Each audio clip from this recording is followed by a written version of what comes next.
Well, hi everyone, and just wanted to do this little episode to talk about Amazon's recent synopsis, which was released a few days ago. And a lot of podcasts have been doing a sort of, a hot take, if you like, of the synopsis. So I thought I'd just get in on the fun and give my own thoughts. So it's just me on this particular podcast. So before I get into that, I just want to say a few things about the podcast. So, so far, we seem to have a small group of listeners, which is nice. But hopefully, we'll grow in the coming months as we release more podcasts. And I've got a few interviews coming up. One with a scholar called Vladimir Burlyak, who's from the University of Durham, actually, and he's a English professor, academic, and he wrote an article on sort of Tolkien and metafiction some time ago, which will be very interesting, I think. Sort of a complement to the interview with Dennis Wise, which I did a while ago, back in December, and so that should be very interesting. And Razib should be back next week or so, and we'll talk about the Akalabeth and sort of Numenor, and then after that we might move on to I don't know, maybe something a bit different, perhaps even The Hobbit or something like that, something a bit lighter and a bit more sort of well known. So that's where we are at the moment.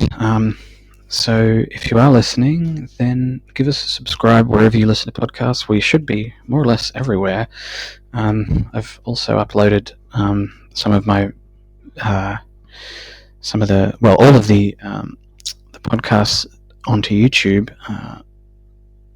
Just reading Tolkien Pod. But we're not primarily a YouTube channel, so it's just sort of the podcast with fairly boring background. I'm not doing YouTube videos at the moment, so just keep that in mind. But we are there to listen to. So in the meantime, I just wanted to talk a bit about this synopsis for this upcoming Amazon show, and just mention a few things, push back on a few things that I've heard people say. First of all, I've heard a lot of this notion that, and hopefully, by the way, you've read it. I'm not going to read it all right now. It's readily accessible online. So if you haven't read it, just go to theonering.net or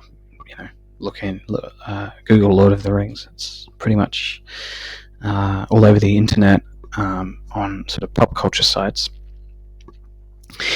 But first of all, there's this notion that's out there that, well, it doesn't tell us anything new. And maybe it doesn't, but in my experience, and I've been listening to a few podcasts that look at TV. They're not Tolkien podcasts, like The Watch, for example. These people have talked a little bit about this show, but it's really obvious that most people have absolutely no idea what a second age is, or that there's this whole backstory that actually has quite a lot written about it in one way or another. So I think it's good that Amazon just came out with a very high level kind of synopsis, which kind of just explains that the second age is this kind of fabled age, as it were, and it's set thousands of years before. Yeah, we know all this, but a lot of people don't know this. This is going to be a sort of a learning experience. It's going to be a bit of a culture shock for a lot of people. I think they're still expecting hobbits and stuff. So, if the rumors are true that there's sort of the two first pilot episodes are kind of an hour and a half each, so you've got this kind of 3-hour introduction to the show. My feeling is that Amazon are really just gonna do this enormous intro, and hopefully that will set everyone right. But people are going to be surprised by this setting, I think. I think that's, yes, as fans we know what this is, but my feeling is that a lot of people won't know what this is, so it's as much for them as anyone else. I think also, just to pick out a few things, it says that the show will begin in a time of relative peace. So, as many people on, for example, the Reddit have pointed out, the Reddit site for the show,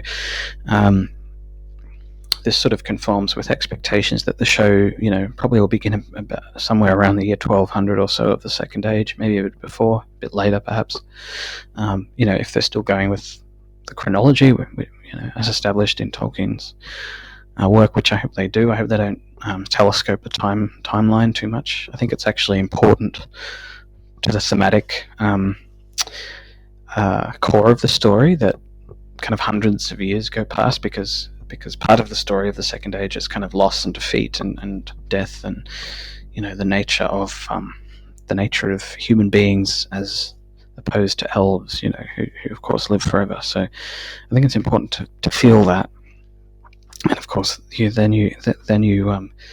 also, I think, need to really develop the Numenorians as a kind of colonial power, gradually over time, and that shouldn't happen sort of immediately, like, Daenerys becoming a sort of a Hitler figure. It's got to happen gradually and believably, and for good psychological reasons, as it does if you read the text carefully in the various places. So, my hope is that they do that, and they've read the text carefully, and that they know what they're doing. A few other items that I suppose are fairly unsurprising.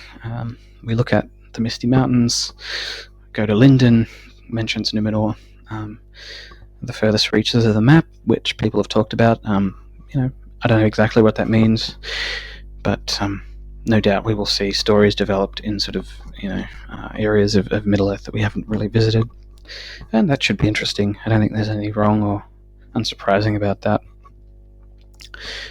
If you're under the delusion that this is not going to have a lot of invented characters, sorry, but it will.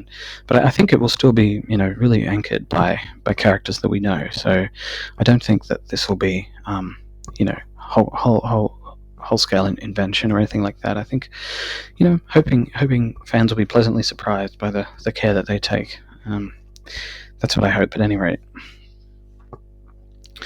And so that's all very expected, but I suppose my only issue, if I have an issue at all, is this notion that unlikely heroes were tested, and this notion of hope hanging by the finest of threads. It seems to me a little off for the Second Age, and I read a post by Daniel Stride, who's the first interview, again on his blog Foolish Fellow, and he writes that there are no hobbits in the Second Age, there are no audience surrogates. Rather, one encounters the more classical hero in the sense of the traditional epic, unquote. That was a quote from him. So, what I'm hoping is that we see that kind of hero, right? And while it seems doubtless that they will introduce kind of audience surrogates to some extent, lowly people, peasants or villagers or something, and maybe we'll follow one of them. My hope is that we do really stay with those central characters, those central larger-than-life characters. I think that'll be interesting. And Daniel also says, quote,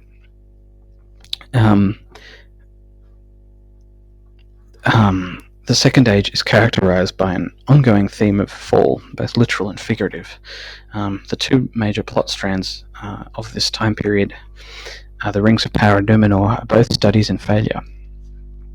So, I'm hoping it's not sort of, the heroes overcome adversity and we sort of come out, with hope in the end and whatever. It really is a story of failure. The elves are kind of corrupted in a sense, or at least some of them are. Numenor is totally destroyed, Isildur falls at the end of the age. That's really where the heart of the story is, and as I've said a couple of times, or hinted at least in past podcasts, the sentiment of the Second Age is different to the Lord of the Rings, the book. It's a different kind of it's a different kind of almost philosophical point of view. And this comes to, I guess, my final point, which is that a lot of people, I've heard perhaps casual fans talking about how things like gratuitous violence or gratuitous sex shouldn't and don't belong in Tolkien. And I just want to say to that, well, it depends what you mean. He's not just the author of The Lord of the Rings. He's also the author of Eldarion and Arendis. He's also the author of The Children of Húrin and The Silmarillion. These works are, well, in my opinion, quite different in sentiment to The Lord of the Rings. They really showcase a more despairing side of Tolkien, I think. Perhaps a more pessimistic side as well, in some respects. As Verlyn Flieger, great scholar, has always pointed out, especially in her book Splintered Light, there are these two poles. There's the pessimist and there's the kind of optimist. There's the pagan and there's the Christian. And, in my mind, the Christian, the optimistic, the sort of the eucatastrophic, is overemphasized, perhaps understandably, because at least I think for most people, The Lord of the Rings is a kind of optimistic book in the end, although I think that's too simplistic a reading. But in the Second Age, we shouldn't have an optimistic Tolkien. We should have a kind of dark, pessimistic story. That's what it is. And I don't know, maybe some people don't like that image or that picture of humanity or elvendom, as it were, presented in that story. But I think that's the story that's there, and so I hope the writers don't import too much of that sort of that optimistic, that sort of homely, that nostalgic vibe from the Lord of the Rings novel, which has its own very particular sentiment. I hope they don't transpose that to the Second Age, where honestly it doesn't belong. It's not part of that story. So that's my own opinion, and that's sort of my hope for the story. So I'll link Daniel's blog post in the show notes if you'd like to read that more. That more or less sort of encapsulates my own thoughts as well. So I just wanted to give a shout out to Daniel as well for writing that interesting post. So it'll be interesting to see what happens with the show. I hope they come out with some set pictures or something soon. It'd be really lovely to see what they're doing design-wise or sort of character-wise.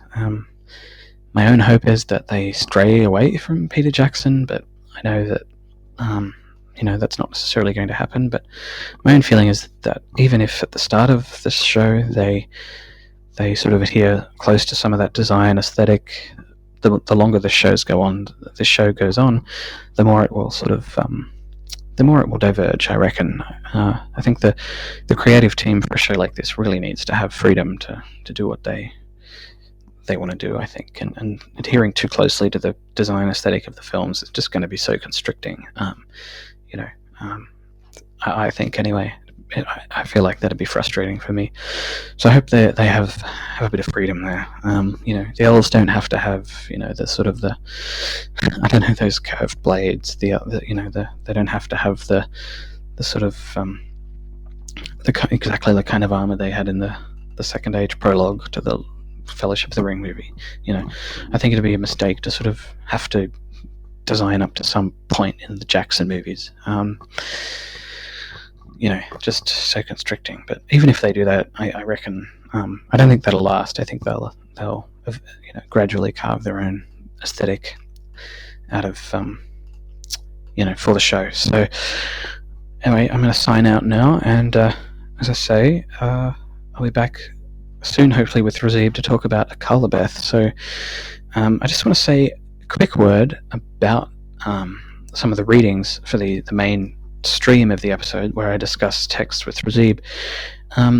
These more or less assume that you've read the texts in all instances. So we're not doing a sort of intro reading to the Lord of the Rings or to the Silmarillion or something like that. We're doing sort of discussion of texts that we've read and that the expectation or the sense or the hope, at any rate, is that the audience will have read as well, and basically that's how we proceed. So this is not really, at least most episodes are not really going to be for newcomers to Tolkien's fiction. It's going to be for people who want to go further in more depth and look at the texts in greater detail. So just bear that in mind as well. So I'm going to sign out, and thank you very much.